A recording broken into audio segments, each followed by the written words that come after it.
जय हिंद मेरे प्यारे विद्यार्थियों, टारगेट हब 2.0 में आपका स्वागत है। मैं एसपी चौधरी एक बार फिर आपके सामने हाजिर हुआ हूं साइंस की संजीव डेसवर्क के साथ। जैसा कि आप सभी को पता है भी हमने मैथ की संजीव डेसवर्क है वो शुरू कर रखी है और एसएसटी की जो संजीव डेसवर्क है वो भी हमने शुरू कर रखी है, तो वो क्लासें भी आप देखिएगा। तो आज हमारा इस डेसवर्क का पहला मॉडल पेपर रहेगा जो कि अपन इस क्लास में कवर करने वाले हैं, तो बने रहेगा हमारे साथ। जिसने भी चैनल को सब्सक्राइब नहीं किया है तो सबसे पहले आप चैनल को सब्सक्राइब कीजिएगा, पास में लगे बेल आइकन को जरूर दबाइएगा ताकि अपन जैसे ही नेक्स्ट वीडियो डालें तो उसका नोटिफिकेशन सबसे पहले आपके पास पहुंचे और आप तुरंत उसका लाभ उठा सको। रही बात पीडीएफ की, तो क्लासों की पीडीएफ और डेसवर्क की पीडीएफ है वो आपको टारगेट हब एप्लीकेशन के ऊपर मिलेगा भी, और टारगेट हब एप्लीकेशन का लिंक नीचे डिस्क्रिप्शन बॉक्स में दे रखा है, तो वहां से जाकर के आप एप्लीकेशन को डाउनलोड कीजिएगा। और इसके अंदर है वो एक सिलेबस का फोल्डर बना हुआ है एप्लीकेशन के अंदर, तो उस सिलेबस के फोल्डर के अंदर भी मोस्ट इंपोर्टेंट क्वेश्चन डाल रखे हैं मैथ के और यहाँ पे साइंस के, तो वो भी आप देख सकते हैं, उनको भी आप डाउनलोड कर सकते हैं। चलिए शुरू करते हैं आज का सेशन। और पहला क्वेश्चन देखो भी आपके सामने है। जैसा कि आप सभी को पता है भी आपका जो टाइम रहेगा वो 2.5 घंटे का रहेगा, ठीक है, और आपका जो पूर्णांक रहेगा वो 80 नंबर का रहेगा भी। अब पहला क्वेश्चन देखो भी आपके सामने है, 1 से 8 तक आपके वस्तुनिष्ठ यानी ऑप्शन के एबेसेदे के प्रश्न आने वाले हैं 1 से 8 तक। तो इसने पूछा भी निम्न में से कौन सी सिंचाई की आधुनिक विधि है। सिंचाई की आधुनिक विधि कौन सी है, तो वो है ड्रिप तंत्र। आधुनिक का मतलब होता है नए मॉडर्न के अंदर, आधुनिक का मतलब समझते हो क्या, नया तरीका। ये तो डेकली है, रट है और गिरनी है, ये तो पुराने जमाने से चले आ रहे हैं अभी, लेकिन ड्रिप सिस्टम है वो अभी आधुनिक तरीका है। ड्रिप सिस्टम का मतलब वो क्या होता है भी बूंद बूंद से सिंचाई करना, वो ड्रिप सिस्टम होता है। तो यहां पे स ऑप्शन आपका बिल्कुल राइट आंसर हो जाएगा। अगला क्वेश्चन देखो भी विशेष क्षेत्र में पाए जाने वाले पेड़ पौधे क्या कहलाते हैं। तो कोई भी विशेष क्षेत्र है, कोई यूनिक क्षेत्र है, उसमें पाए जाने वाले जो पेड़ पौधे हैं उसे वनस्पति जात बोलते हैं भी। क्या बोला जाता है, वनस्पति जात बोला जाता है। ब ऑप्शन आपका बिल्कुल राइट आंसर हो जाएगा। आगे देखो भी 3 नंबर क्वेश्चन है, अनाज का भंडारण करते समय कीटों से सुरक्षा के लिए इनमें से किसका उपयोग किया जाता है। जो अनाज का भंडारण करते हैं तो उन भंडारण से कीटों से सुरक्षा की जाए तो कौन सा उपयोग किया जाता है सुरक्षा के लिए। तो यहां पे नीम की सूखी पत्तियां डाल दो भी, नीम की सूखी पत्तियां डाल दो। नीम है वो खारा होता है जिसके कारण है वो कीट उसमें लगेंगे नहीं, और एक होता है साइलो। तो इन दोनों का यूज अपन कर सकते हैं, दोनों का यूज करोगे तो आपका हो जाएगा स ऑप्शन है। दोनों ए और ब दोनों, नीम की सूखी पत्तियों का भी आप यूज कर सकते हैं और साइलो का भी आप यूज कर सकते हैं। आगे देखो भी घरों में काम आने वाला सर्वाधिक उच्च श्रेणी का ईंधन कौन सा है। तो सबसे ज्यादा इंजन है जो घरों के अंदर सबसे ज्यादा यूज होता है तो वो आपका एलपीजी होता है भी। LPG liquid petroleum gas, LPG cylinder देखे होंगे आपने, तो वो होता है लिक्विड पेट्रोलियम गैस, सर्वाधिक उच्च श्रेणी का ईंधन है ये। वैसे तो लकड़ी आती है भी काम में, लेकिन उच्च श्रेणी का नहीं है भी। लकड़ी बहुत ज्यादा मात्रा में धुआं छोड़ती है तो पर्यावरण प्रदूषण होता है भी, लेकिन एलपीजी है ना ये उच्च श्रेणी का ईंधन है जो कि धुआं नहीं छोड़ता भी, ठीक है, पर्यावरण प्रदूषण नहीं होता इससे। आगे देखो भी नेक्स्ट आपके सामने, वर्तमान में पक्की सड़कों के निर्माण में कोलतार के स्थान पर किस पेट्रोलियम उत्पाद का प्रयोग किया जाता है। तो कोलतार के स्थान पर बिटुमेन का यूज किया जाता है भी। बिटुमेन का यूज किया जाता है। आपको पता है भी कोयला है वो 4 प्रकार का होता है भी। एक आपका होता है पीट, फिर आता है बिटुमीन, पीट लिग्नाइट, फिर आता है आपका लिग्नाइट, फिर आता है बिटुमीन्स। पीट बिटुमीन्स, लिग्नाइट और एंथ्रासाइट, ये 4 प्रकार होते हैं। तो इसके अंदर है वो किसका, कोलतार के स्थान पर किस पेट्रोलियम उत्पाद का यूज किया जाता है, तो बिटुमेन का यूज किया जाता है भी। तो यहां पे 3 नंबर ए ऑप्शन है वो बिल्कुल राइट आंसर हो जाएगा भी। आगे देखो भी किस भूकंप की शक्ति के परिमाण को, यानी कोई भूकंप है उसकी शक्ति के परिमाण को मापने के लिए किसका यूज किया जाता है। तो कहेंगे भी भूकंप को मापने के लिए किसका यूज किया जाता है, तो रिक्टर पैमाने का यूज किया जाता है भी। रिक्टर पैमाने का यूज है वो अपन क्या माप सकते हैं, तो इससे भूकंप की शक्ति को माप सकते हैं भी, रिक्टर पैमाना। ब ऑप्शन आपका बिल्कुल राइट आंसर हो जाएगा। आगे देखो भी नेक्स्ट आपके सामने है, अब इसके अंदर आपको बताना है भी समतल दर्पण द्वारा बने किसी वस्तु का प्रतिबिंब कैसा दिखाई देता है। तो समतल दर्पण है वो सीधा प्रतिबिंब बनाता है भी, समतल दर्पण है वो सीधा प्रतिबिंब बनाता है, और सीधे को हमेशा क्या बोलते हैं, आभासी। सीधा हमेशा क्या होता है, आभासी होता है। आभासी प्रतिबिंब सीधा होता है, और आपका जो वास्तविक प्रतिबिंब होता है वो क्या होता है, वास्तविक होता है वो उल्टा होता है। तो समतल दर्पण है, जैसे अपन अपना चेहरा देखते हैं भी, वो समतल दर्पण के अंदर होता है। समतल दर्पण है वो कैसा प्रतिबिंब बनाता है, तो वो सीधा और आभासी प्रतिबिंब बनाता है। नेत्र का वह कौन सा भाग है जो नेत्र को विशिष्ट रंग प्रदान करता है, तो परितारिका। परितारिका है, ये क्या करती है, ये नेत्र को रंग प्रदान करती है, नेत्र को विभिन्न रंग प्रदान करती है। तो यहां पे वह ऑप्शन है वो बिल्कुल राइट आंसर हो जाएगा। आगे देखो भी, अब आपके अति लघुतरात्मक क्वेश्चन आ जाते हैं 9 से 12 तक। अब इसमें क्या है, विषाणु सूक्ष्म जीवों से किस प्रकार भिन्न होते हैं। विषाणु यानी वायरस सूक्ष्म जीवों से किस प्रकार भिन्न होते हैं, तो विषाणु भी सूक्ष्म होते हैं, परंतु वे अन्य सूक्ष्म जीवों से भिन्न होते हैं, क्योंकि विषाणु केवल परपोषी में ही गुणन करते हैं। परपोषी का मतलब होता है दूसरे का पोषण करते हैं। विषाणु है ना, वो परपोषी यानी दूसरे के अंदर ही जीवित रह सकते हैं विषाणु। वायरस अगर ऐसे ही पड़ा है तो वो क्या है, निर्जीव है, मर्त है। और वायरस जब किसी कोशिका के अंदर चला जाएगा ना, तो वो जीवित हो जाएगा भी। तो इसीलिए इसने बोला भी विषाणु केवल परपोषी में ही गुणन करते हैं भी, अर्थात जीवाणु पौधे अथवा जंतु कोशिकाओं में गुणन करते हैं भी। कहने का मतलब है भी विषाणु जीवाणु कोशिका के अंदर पनप सकते हैं, पौधे के अंदर पनप सकते हैं, जंतु कोशिका है उसके अंदर पनप सकते हैं, लेकिन इनका खुद का अस्तित्व नहीं होता भी। ठीक है, तो ये विषाणु और सूक्ष्म जीवों के अंदर अंतर है। आगे देखो भी, ईंधन के बढ़ते उपयोग से पर्यावरण पर क्या हानिकारक प्रभाव पड़ता है। तो ईंधन के बढ़ते वायु में बिना जले कार्बन कण खतरनाक प्रदूषक होते हैं, और श्वसन कणों और श्वसन कष्टों को उत्पन्न करते हैं। जैसे हमने क्या है, लकड़ी को जलाया है, अगर लकड़ी को अपन वायु की अनुपस्थिति में जला दें तो कार्बन मोनोऑक्साइड उत्पन्न होगा, और वायु की उपस्थिति में जला दें तो कार्बन डाइऑक्साइड होगा भी। अगर हमारे पर्यावरण में कार्बन डाइऑक्साइड की मात्रा ज्यादा हो जाए तो हमें सांस लेने में दिक्कत होगी भी। ठीक है, तो यहां पे दूसरा देखो भी, ईंधन के अपूर्ण दहन से विषैला कार्बन मोनोऑक्साइड गैस उत्पन्न होता है, जो कि अभी बताया भी। अपूर्ण दहन का मतलब होता है भी पूरा दहन नहीं हो रहा है, तो वहां पे क्या कार्बन मोनोऑक्साइड उत्पन्न होगी, जो कि एक जहरीली गैस है भी। अगला देखो भी, वायु में कार्बन डाइऑक्साइड की बढ़ी हुई मात्रा को विश्व उष्णन का कारण बताया है। यानी कार्बन डाइऑक्साइड की मात्रा अगर हमारे पर्यावरण के अंदर बढ़ जाएगी तो हमारा पर्यावरण है वो गर्म रहेगा भी, हमारा पर्यावरण है वो गर्म हो जाएगा, और पर्यावरण गर्म हो जाएगा तो हमारा जो पूरा वातावरण है वो सारा का सारा गर्म हो जाएगा फिर। ठीक है, आगे देखो भी, कोयले, डीजल और पेट्रोल के दहन से उत्पन्न सल्फर और नाइट्रोजन के ऑक्साइड अम्ल वर्षा उत्पन्न करते हैं भी।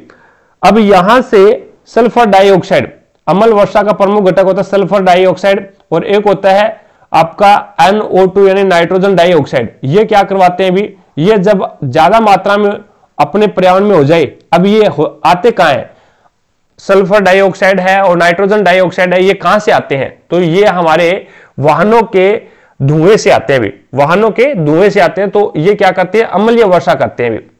तो फसलों, भवनों और मृदा के लिए ये क्या है, हानिकारक है। आगे देखो भी, नेक्स्ट आपके सामने है, परखनली शिशु के जन्म के लिए किस तकनीक का उपयोग किया जाता है।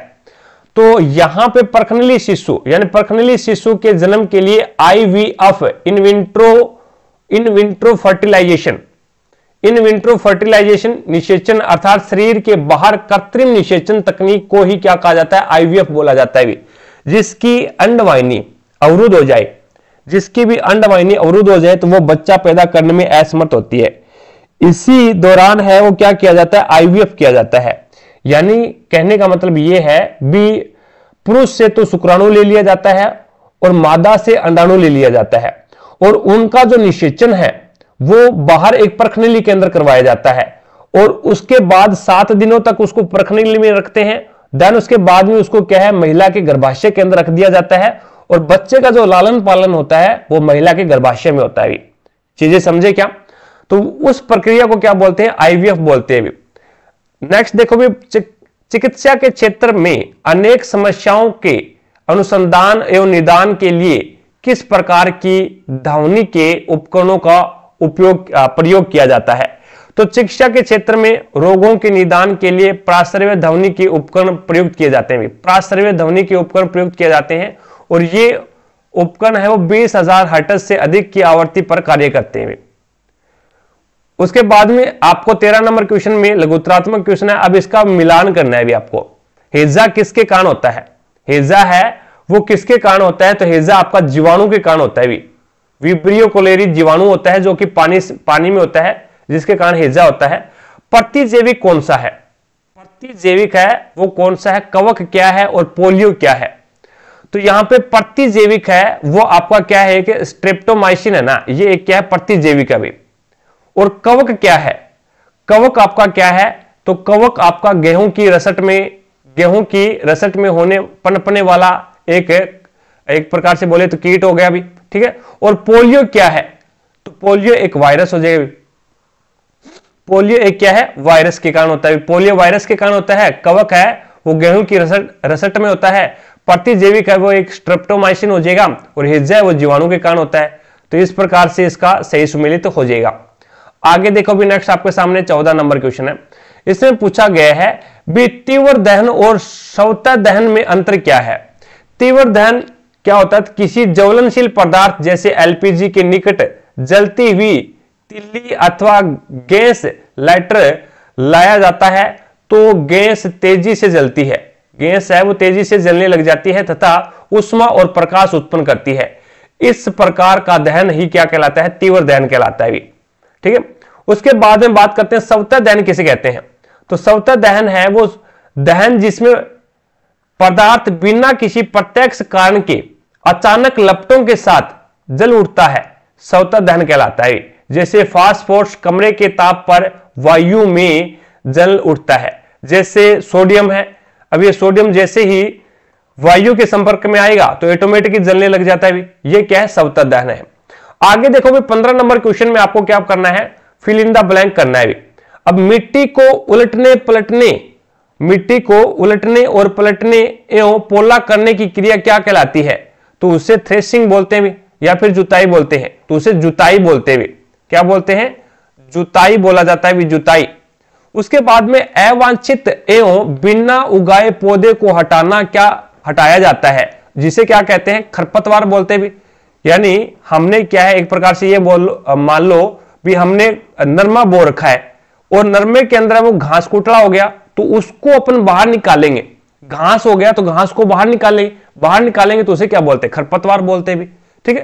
क्षतिग्रस्त बीज जल की सतह पर लगेंगे तो वो तैरने लगेंगे भी। यानी जो थोत्ते बीज होते हैं ना, थोत्ते बीज बोलते हैं जिसको भी, जिसके अंदर एक प्रकार से भी बीज के अंदर जो पोषण है वो तो कोई कीट खा जाता है और वो बीज है उसका बाहर वाला जो एक प्रकार से आवरण है वही रहता है। वो क्या करेगा? वो हल्का होता है तो वो पानी के ऊपर तैरने लग जाता है। ठीक है। दानों को भुस्से से अलग करना क्या कहलाता है? जैसे हमने गेहूं बो रखा है और सरसों बो रखी है, अब उसकी फसल कटाई होगी और उसके बाद में उसको निकालेंगे भी, सरसों को अलग करेंगे, बीज को अलग करेंगे और उसके बाद में जो गेहूं है उसको उनके चारे से यानी पशुओं के चारे से अलग करेंगे तो उसे क्या बोलते हैं? थ्रेशिंग बोलते भी। थ्रेशिंग कहा जाता है। चीजें समझ में आ गई। अगला देखो भी 16 नंबर क्वेश्चन क्या है। 16 नंबर क्वेश्चन में आपको एक उत्तर एक शब्द में देना है। यौनारंभ में शारीरिक परिवर्तन किसके द्वारा नियंत्रित होता है? यौनारंभ के अंदर है वो शारीरिक जो परिवर्तन होते हैं वो हार्मोन के द्वारा कंट्रोल होते हैं भी, हार्मोन के द्वारा नियंत्रित होते हैं। तनाव संयोजन का कार्य किस हार्मोन के द्वारा किया जाता है? तो वो एड्रेनलिन हार्मोन के द्वारा किया जाता है भी।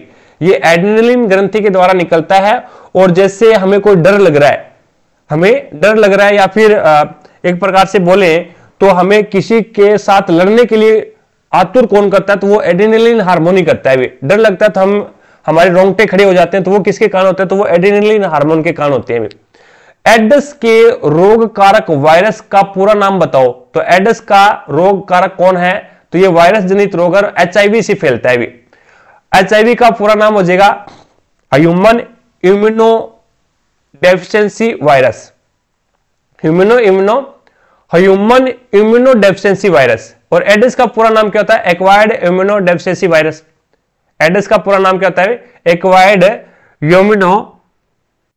अगला क्वेश्चन देखो भी, नेक्स्ट है आपके सामने, गोइटर रोग किस ग्रंथि से संबंधित है? तो गोइटर रोग है वो आपकी थायराइड ग्रंथि से संबंधित है। थायराइड ग्रंथि कहां पे होती है? तो वो हमारे गले के अंदर होती है। थायराइड ग्रंथि है वो गले के अंदर होती है, और ये थायरोक्सिन हार्मोन, थायराइड ग्रंथि है वो ये थायरोक्सिन हार्मोन स्रावित करती है। ठीक है। और गोइटर रोग है वो एक प्रकार से आयोडीन की कमी से होता है। गोइटर, घेंगा या फिर गलगन रोग भी बोल सकते हैं, तो ये आयोडीन की कमी से होता है।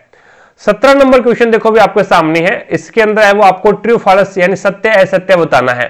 तो द्रव तथा गैस बर्तनों की दीवारों पर दाब नहीं लगाते, ये असत्य बात है। दाब लगाते हैं, असत्य बात है। ये द्रव और गैस है वो क्या है? दाब लगाते हैं। ये बोल रहा है भी दाब नहीं लगाते। ठीक है। उसके बाद में बल का परिमाण तथा दिशा दोनों होते हैं। बल होता है ना, उसका परिमाण भी होता है और दिशा भी होती है, तो यह बात सत्य है। इसीलिए बल क्या है भी? इसीलिए बल है वो आपकी एक सदिश राशि है भी। बल एक आपकी क्या है भी? सदिश राशि है। और बल का जो फॉर्मूला होता है वो क्या होता है? बल का फॉर्मूला होता है, एक प्रकार से बोले तो ये हो जाएगा द्रव्यमान। द्रव्यमान इंटू क्या होता है? द्रव्यमान इंटू आपका होता है त्वरण। ये बल का फॉर्मूला आता है। ठीक है। उसके बाद में आगे है, एक आवेशित वस्तु अनावेशित वस्तु को आकर्षित करती है, तो यह बात भी सत्य है। यह बात भी आपकी क्या है? सत्य है। एक अनावेशित वस्तु है वो आवेशित वस्तु, एक आवेशित वस्तु है वो अनावेशित यानी बिना आवेश हुई वस्तु को क्या करती है? आकर्षित करती है। बल किसी वस्तु को विराम अवस्था से गति में नहीं ला सकता, तो ये आपका असत्य हो जाएगा भी। ये आपका असत्य हो जाएगा, क्योंकि किसी भी चीज के ऊपर अपन बल लगाते हैं तो वो क्या है? गतिशील हो जाती है भी, वो गतिशील हो जाती है। तो बल के द्वारा अपन किसी भी वस्तु को गतिशील भी कर सकते हैं और उस गति को कम भी कर सकते हैं, और गति को यहां पे एक प्रकार से शून्य भी कर सकते हैं बल के द्वारा। आगे देखो भी, नेक्स्ट आपके सामने है अगला क्वेश्चन। अब इसके अंदर है वो 18 नंबर क्वेश्चन देखो भी, वनोन्मूलन से क्या तात्पर्य है? वनोन्मूलन से क्या तात्पर्य है? इसके दो कारण लिखिए। तो वनोन्मूलन का अर्थ होता है वनों को समाप्त करने, वनों को समाप्त करने पर प्राप्त भूमि का अन्य कार्यों में उपयोग करना ही क्या कहलाता है? वनोन्मूलन कहलाता है। बात यह है भी, वन है, वनों को काट करके उस भूमि को साफ कर देना और वहां पे कृषि कार्य करना, वो क्या कहलाता है? वनोन्मूलन कहलाता है। यानी कृषि के लिए भूमि प्राप्त करना और घर या फिर कारखानों का निर्माण करना, वो वनोन्मूलन के लिए जो कृषि अपन साफ करते हैं, एक प्रकार से कृषि का यूज है वो एक तो भूमि का जो यूज है वो अपन कृषि के लिए भी कर सकते हैं और घर या फिर कारखानों के निर्माण के लिए भी अपन कर सकते हैं। अगला 19 नंबर क्वेश्चन देखो भी, घर्षण हमारा मित्र व शत्रु, घर्षण हमारा मित्र व शत्रु दोनों है, कथन का उदाहरण देकर विश्लेषण कीजिए। घर्षण हमारा मित्र व शत्रु दोनों है, उदाहरण के लिए घर्षण न होने की स्थिति में हम चल नहीं सकते। अगर घर्षण नहीं होगा ना तो हम है वो गति नहीं कर सकते, यानी चल नहीं सकते, और पेन और पेंसिल से लिख नहीं सकते भी। गतिशील वस्तु घर्षण के अभाव में कभी नहीं रुकेगी भी। कोई गतिशील वस्तु है वो घर्षण अगर नहीं है तो वो कभी भी रुकेगी नहीं। घर्षण के कारण ही वस्तु रुकती है और घर्षण के कारण ही वस्तु चलती है भी। चीजें समझ में आ गई? घर्षण के कारण अपन चल रहे हैं भी, ठीक है, और घर्षण नहीं होता तो अपन नहीं चल सकते। और इसके विपरीत में अगर अपन बात करें तो ये हमारा शत्रु भी है। उदाहरण के लिए घर्षण के कारण वस्तुएं घिस जाती है, घर्षण होता है तो वस्तुएं घिस जाती है, और मशीन में घर्षण से उत्पन्न ऊष्मा के कारण है वो अत्यधिक ऊर्जा नष्ट हो जाती है, और इस प्रकार है वो घर्षण हानिकारक भी है और अनिवार्य भी है। 20 नंबर क्वेश्चन देखो भी आपके सामने है। अब इसके अंदर आपको बोला गया है भी एक दोलन 5 सेकंड में 50 बार दोलन करता है, तो इसकी आपको आवर्ती और आवर्तकाल ज्ञात करना है। तो आवर्ती बराबर क्या होता है? दोलनों की संख्या अपॉन में क्या होता है भी? दोलनों की संख्या अपॉन में संख्या सेकंड में, दोलनों की संख्या अपॉन में हो जाएगी संख्या सेकंड में। तो यहां पे आपके पास में आ जाएगा दोलनों की संख्या कितनी है? 50 बार दोलन हुआ है और कितने सेकंड में हुआ है? तो 5 सेकंड में हुआ है। तो यहां पे आवर्ती कितनी आ जाएगी? 10 आर्टर्स आ जाएगी। आवर्ती आपकी कितनी आ जाएगी, 10 हर्ट्ज आ जाएगी।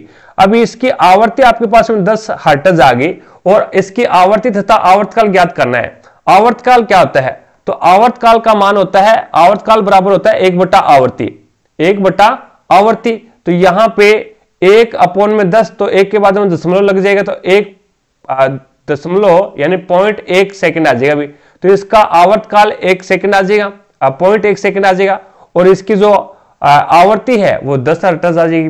तो इस प्रकार से हमने आज की क्लास में 20 क्वेश्चन कवर किए हैं। आई होप आपको प्रत्येक क्वेश्चन समझ में आया होगा। भी आगे कितने क्वेश्चन रहे हैं आपके, ये बड़े बड़े क्वेश्चन आगे भी ये अपन नेक्स्ट क्लास में कवर करने वाले हैं। तो आज जितना हमने कवर किया है, आई होप आपको प्रत्येक क्वेश्चन समझ में आया होगा। अगर फिर भी कोई भी क्वेश्चन में आपको डाउट लगती है तो कमेंट सेक्शन में कमेंट करके जरूर बताएं भी। और क्लास अच्छी लगी है तो दिल से लाइक करें, ज्यादा से ज्यादा शेयर करें, और चैनल पर नए हैं तो चैनल को सब्सक्राइब करके पास में लगे बेल आइकन को जरूर दबा लें भी, ताकि अपन जैसे ही नेक्स्ट वीडियो डालें तो उसका नोटिफिकेशन सबसे पहले आपके पास पहुंचे और आप तुरंत उसका लाभ उठा सको। और यहाँ पे डेस्क वर्क की पीडीएफ और डेस्क वर्क की पीडीएफ अगर आपको चाहिए तो आपको टारगेट हब एप्लीकेशन डाउनलोड करना पड़ेगा भी। और मोस्ट इंपोर्टेंट क्वेश्चन अगर आपको चाहिए, डाउनलोड करने हैं, पीडीएफ चाहिए, तो वो भी आपको टारगेट हब एप्लीकेशन पे मिल जाएगा भी। सिलेबस का फोल्डर बना हुआ है, उसमें मोस्ट इंपोर्टेंट क्वेश्चन डाले गए हैं, मैथ के भी और यहाँ पे साइंस के भी। तो वहां से जाकर के आप उन क्वेश्चनों को भी देख सकते हैं। तो टारगेट हब एप्लीकेशन डाउनलोड करने भी डिस्क्रिप्शन बॉक्स में लिंक दे रखा है। तो आज की क्लास में इतना ही, भी मिलेंगे अपन नेक्स्ट क्लास में। तब तक के लिए जय हिंद, जय भारत।